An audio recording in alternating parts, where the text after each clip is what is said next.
IPL 2026 మార్చి 28వ తేదీన ఆరంభం కానుంది. Royal Challengers Bengaluru defending champion హోదాలో బరిలోకి దిగబోతోంది. అయితే సన్ రైజర్స్ హైదరాబాద్ జట్టు విషయానికి వస్తే గత 2 ఏళ్లలో ఫుల్ పాపులారిటీని సొంతం చేసుకుంది. గతంలో తెలుగు రాష్ట్రాల క్రికెట్ ఫ్యాన్స్ ఇతర టీమ్స్ కి సపోర్ట్ చేసేవారు. కానీ 2024 నుంచి హైదరాబాద్ కి మద్దతు ఇవ్వడం మొదలుపెట్టారు. దానికి కారణం బ్యాటింగ్ లో దూకుడు. 2024లో ఎవరూ ఊహించని విధంగా సన్ రైజర్స్ బ్యాటింగ్ చేయడమే.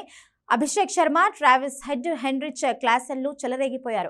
ఇక 2025లో వీరికి ఇషాన్ కిషన్ కూడా జత కలవడంతో పాటు మిస్టర్ కెప్టెన్ ప్యాట్ కమిన్స్ ని సన్ రైజర్స్ హైదరాబాద్ ఫ్యాన్స్ బాగా ఇష్టపడుతున్నారు. దీంతో సన్ రైజర్స్ జట్టుకి ఫ్యాన్ ఫాలోయింగ్ విపరీతంగా పెరిగిపోయింది.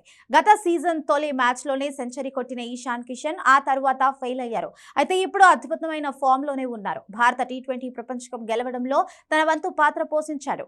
ఐపీఎల్ 2026కు ముందు సన్ రైజర్స్ హైదరాబాద్ జట్టుని గాయాలు వెంటాడుతున్నాయి. కెప్టెన్ ప్యాట్ కమిన్స్ వెన్నుగాయంతో ఇబ్బంది పడుతున్నాడు. దాంతో అతడు ప్రపంచ కప్ కూడా ఆడలేదు. దీంతో ఐపీఎల్ 2026 ఆరంభమయ్యే లోపు అతడు పూర్తిగా కోలుకుంటే కెప్టెన్ గా కొనసాగుతాడు. లేకపోతే మాత్రం కొత్త సారథి సన్ రైజర్స్ హైదరాబాద్ ను లీడ్ చేసే ఛాన్స్ ఉంది.